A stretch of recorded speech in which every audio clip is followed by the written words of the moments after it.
28 जनवरी 2024 ये वो तारीख थी जब बिहार के सीएम नीतीश कुमार ने तेजस्वी यादव का साथ छोड़कर एक बार फिर से एनडीए गठबंधन में शामिल होने का फैसला कर लिया था। इस दौरान आपको बता दें कि वर्ष 2023 पर यदि हम नजर डालें तो 29 दिसंबर 2023 को दिल्ली में राष्ट्रीय कार्यालय में जेडीयू जनता दल यूनाइटेड की एक बैठक होती है।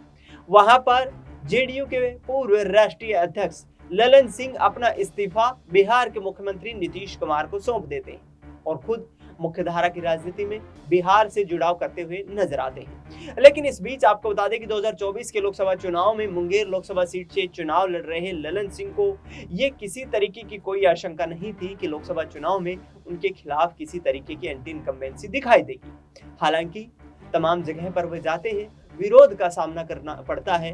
उनके सहयोगी यहाँ पर भारतीय जनता पार्टी के नेता और कार्यकर्ता भी उनका विरोध करते हुए नजर आते हैं और उसका जवाब देते हुए ललन सिंह किस तरीके से पलटवार करते हैं, ये सुनने की बात। सबों के नेता और बिहार के लोकप्रिय मुख्यमंत्री आदरणीय नीतीश कुमार जी, मंच पर उपस्थित बिहार सरकार के उप मुख्यमंत्री विजय सिन्हा जी, माननीय मंत्री विजय चौधरी जी, माननीय विधायक प्रहलाद यादव जी, दामोदर राउत जी, माननीय पूर्व विधायक सोनी जी और यहाँ एनडीए के सभी सम्मानित जिला अध्यक्षगण, सभी सम्मानित नेतागण और इस मानिकपुर के सभा में उपस्थित आप बुजुर्गों, नौजवान साथियों, माताओं और बहनों, आप लोग मुख्यमंत्री जी को सुनने के लिए आए हैं और मुख्यमंत्री जी विस्तार से अपनी बात को कहेंगे।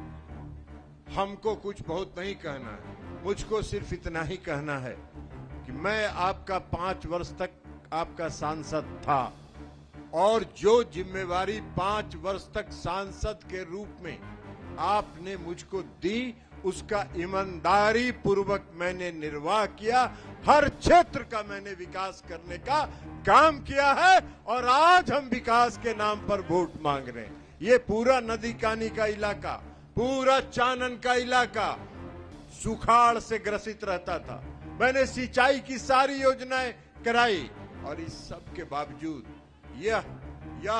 यह मेरा जो योजना था, यह जो मेरी सोच थी, ये माननीय मुख्यमंत्री जी के आशीर्वाद से। और माननीय मुख्यमंत्री जी के बारे में आप लोग को मालूम है, 2005 से बिहार में शासन कर रहे हैं और 2005 से बिहार में जो बदलाव इन्होंने लाया, जो सड़क के क्षेत्र में, जो बिजली के क्षेत्र में, जो स्वास्थ्य के क्षेत्र में, जो शिक्षा के क्षेत्र में और इस सबसे ज्यादा जो कानून व्यवस्था के क्षेत्र में जो इन्होंने बदलाव लाया, आज उसके कारण बिहारी कहलाना सम्मान का भाव है, बिहारी कहलाना अपमान नहीं है।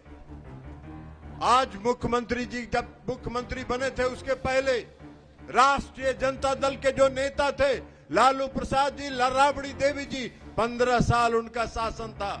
मानिकपुर के लोगों को, नए नौजवानों को नहीं पता होगा, लेकिन जो बुजुर्ग हैं उन्होंने महसूस किया होगा।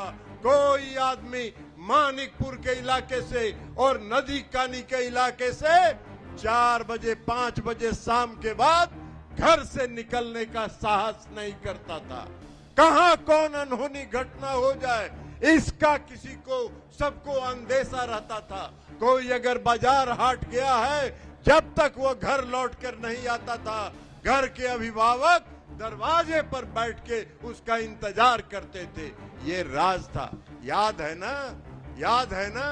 लालू जी और राबड़ी जी के राज में जो रंगदार लोग थे राष्ट्रीय जनता दल के, स्कॉर्पियो का पिछला दोनों शीशा उतार के 2 राइफल इधर और 2 राइफल इधर का नाल बाहर निकाल के और आगे बैठा हुआ व्यक्ति डंडा भांजते हुए चलता था, लोगों को आतंकित करने का काम करता था। तो सुना आपने ललन सिंह को। ललन सिंह ने जिस तरीके से कहा कि मैंने विकास के कार्यों पर जोर दिया है, बिहार में भ्रष्टाचार को खत्म करने के लिए मुख्यमंत्री जी के नेतृत्व में हमने लगातार प्रयास किए हैं और इसी प्रयास में हम सफल भी हो पाए हैं। आगे भी बिहार का विकास इसी तरीके से होता रहेगा। इन तमाम पहलुओं पर चर्चा करेंगे। माही मेरी सहयोगी मेरे साथ मौजूद है।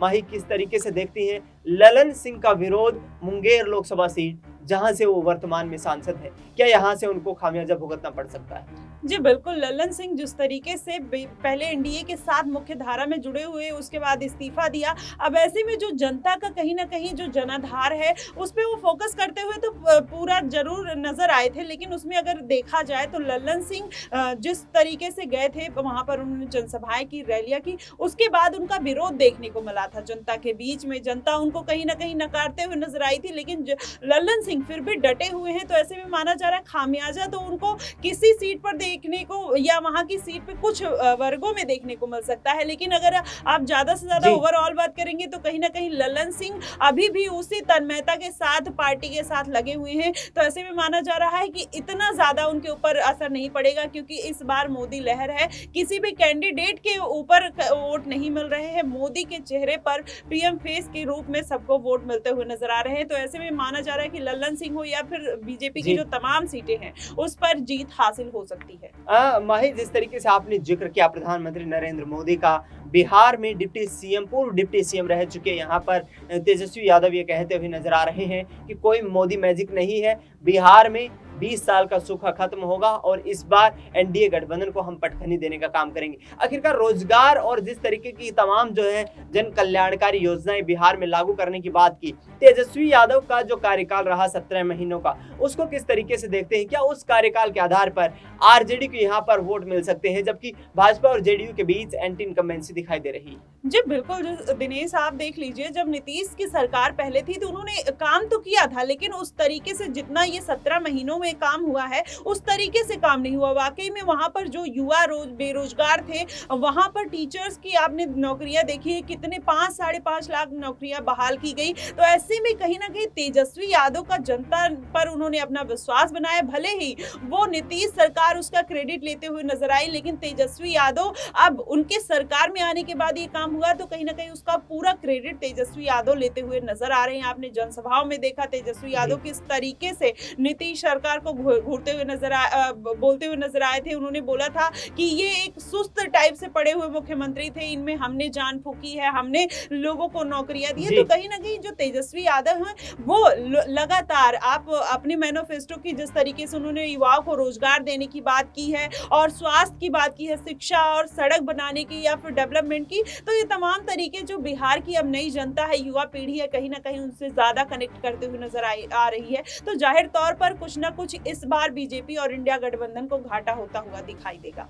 बीजेपी और एनडीए गठबंधन को घाटा होता हुआ, नुकसान होता हुआ दिखाई दे सकता है। बिहार की बात करें जहां पर 40 लोकसभा की सीटें हैं, ऐसे में देखना ये होगा कि आखिरकार तेजस्वी यादव किस तरीके से इसे पूरे चुनावी कैंपेन को अपने पक्ष में कर पाते हैं और कांग्रेस पार्टी का सहयोग लेकर के वो कितना आगे बढ़ पाते हैं। ऐसे में बिहार में यहाँ पर चुनावी संग्राम लगातार जारी है। नीतीश कुमार को लेकर के तेजस्वी यादव पलटवार कर रहे हैं, तो दूसरी तरफ परिवारवाद पर बीजेपी नेताओं की तरफ से लगातार लालू यादव पर तीखे तीर चलाए जा रहे हैं। नेताओं की जुबान जहरीली हो चुकी है। चुनावी सरगर्मियों को देखते हुए एक दूसरे पर जुबानी तीर इस तरीके से छोड़े जा रहे हैं जिसके माध्यम से लोकसभा चुनाव में एक एक वोट को एकत्रित करके यहाँ पर जीत हासिल करने की कोशिश में तमाम राजनेता जुटे हुए हैं। लेकिन ऐसे में देखना ये होगा कि आखिरकार जो जेडीयू के खिलाफ माहौल यहाँ पर बनाया है नीतीश कुमार के खिलाफ तेजस्वी यादव ने, क्या वो जमीनी स्तर पर उतर पाएगा